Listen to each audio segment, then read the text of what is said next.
Assalamualaikum warahmatullahi wabarakatuh. Salam sejahtera untuk kita semua.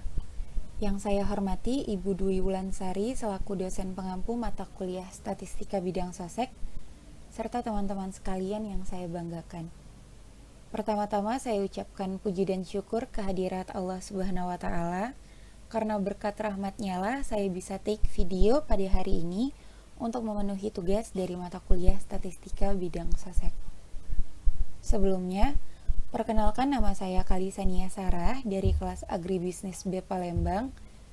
Hari ini saya akan mempresentasikan salah satu materi statistika yang berjudul Uji Rangkaian Wold-Wolfowitz.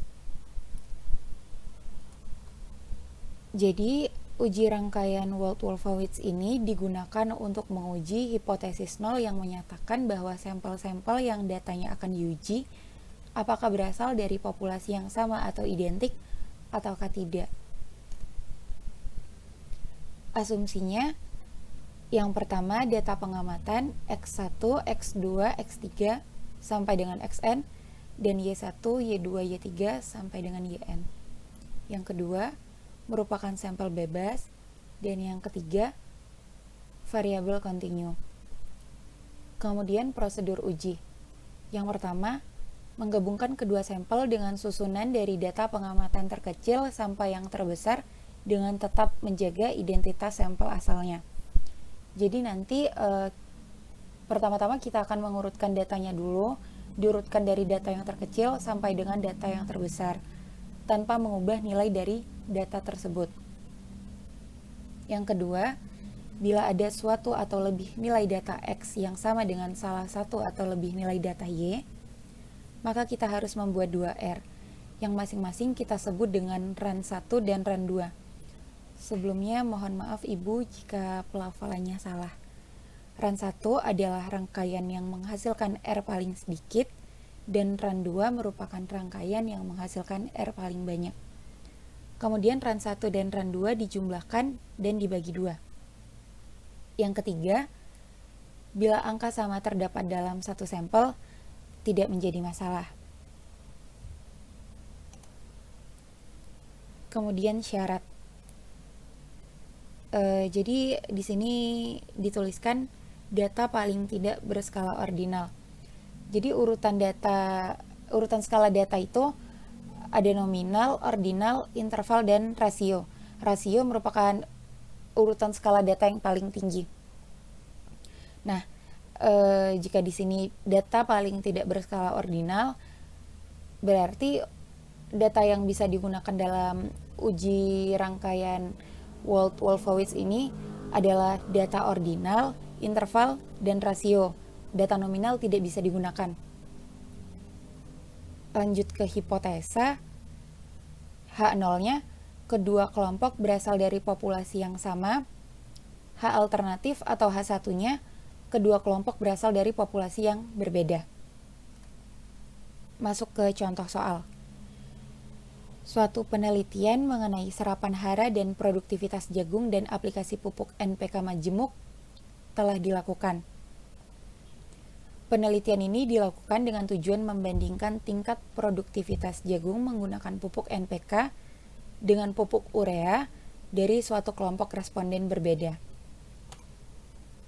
Nah, hasil penelitian mengenai produktivitas jagung tersebut adalah sebagai berikut. Seperti yang tertera di sini, X ini, kelompok X, merupakan produksi petani menggunakan pupuk NPK. Kelompok Y merupakan produksi petani menggunakan pupuk urea. Jadi yang ada di dalam kelompok X ini ada 3,27, 4,00, 4,45, 5,00, 5,24, 5,34, 5,55, 6,77, 6,83, dan 7,58. Dan yang masuk di kelompok Y ada 3,24, 3,58, 4,05, 4,27, 5,55, 5,67, 6,02, 6,84, 7,21, dan 7,32.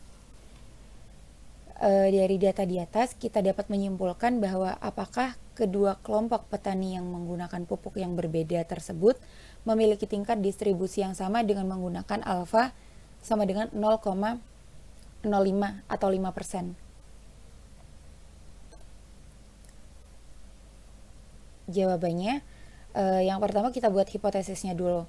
Jadi H0 sama dengan distribusi tingkat produktivitas jagung dengan menggunakan pupuk NPK sama dengan menggunakan pupuk urea. Dan H alternatif atau H1-nya distribusi tingkat produktivitas jagung dengan menggunakan pupuk NPK tidak sama dengan menggunakan pupuk urea.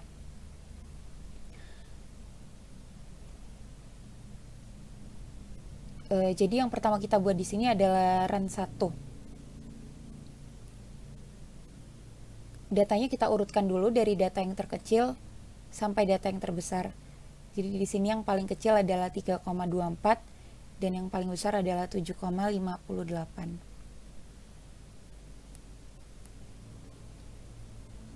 Kemudian setelah diurutkan, berarti data yang di sini kan tercampur antara data dari kelompok X dan data dari kelompok Y. Maka kita buat dahulu run-nya. Jadi 3,24 di sini masuk ke dalam kelompok Y. Seperti yang tertera pada soal. 3,24 ini masuk ke dalam kelompok Y. Kita tulis Y di sini. Kemudian 3,27 masuk ke X, 3,58 masuk Y, 4,00 masuk Y, masuk X maksud saya. Sampai data yang terakhir ini 7,58 masuk ke X.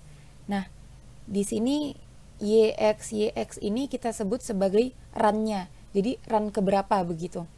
3,24 ini kan masuk ke dalam kelompok Y. Jadi ini Y merupakan run ke-1.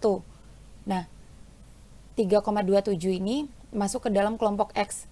Dari Y berubah menjadi X. Jadi X ini kita sebut sebagai run kedua. Y ini run ketiga, X ini run keempat, Y ini yang ada angka 4,05 dan 4,27 ini sama-sama masuk kelompok si Y. Jadi kita satukan, kita jadikan satu run-nya. Jika 4,00 ini tadi keterangannya X merupakan run keempat, Y ini run kelima, X run ke-6, Y run ke-7, X run ke-8, Y run ke-9, dan X run ke-10. Jadi di sini run satunya jumlahnya ada 10. Kemudian kita buat run keduanya. Kita urutkan juga data-datanya seperti tadi dan kita kelompokkan. Namun di sini angka yang sama yaitu 5,55 dan 5,55 ini 5,55 yang pertama kita tulis X dahulu.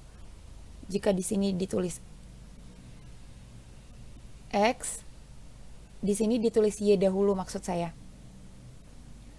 Nah, karena jika di dalam dua populasi terdapat angka yang sama, dua angka tersebut bakal diuji dengan urutan yang berbeda.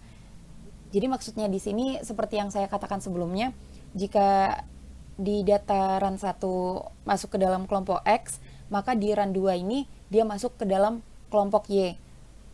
Misalkan ditanya kenapa, karena dasar dari uji rangkaian Wolfowitz ini adalah uji run yang tujuannya adalah untuk melihat keberagaman variasi dengan melihat urutan populasi. Jadi kita hitung Y run ke-1, X run ke-2, Y run ke-3 sampai dengan X terakhir ini jumlahnya adalah 12. Jadi run kedua ini sama dengan 12. Nah, di prosedur uji dijelaskan bahwa R1 dan R2 dijumlahkan dan dibagi 2. Jadi R sama dengan R1 ditambah R2 dibagi 2 sama dengan 10 ditambah 12 dibagi 2 sama dengan 11. Jadi 11 ini merupakan R hitung. Kemudian untuk N1 sama dengan 10 dan N2 sama dengan 10. N ini merupakan jumlah data. Jadi data yang tertera pada soal ini terdapat 10 data di X, 10 data di Y. X merupakan N1, Y merupakan N2. Maka nilai R tabel adalah 6. Nah, gimana bisa dapat 6? Kita lihat dari tabel F1 ini. Jadi, jika N1-nya sama dengan 10, N2-nya sama dengan 10, maka R tabelnya sama dengan 6.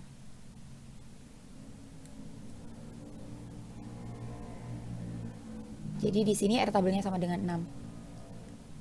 Nah, didapatkan hasil R hitung sama dengan 11, R tabel sama dengan 6. Jadi, jika R hitung lebih besar dari R tabel, maka terima HO. H0. Artinya, distribusi tingkat produktivitas jagung dengan menggunakan pupuk NPK sama dengan menggunakan pupuk urea.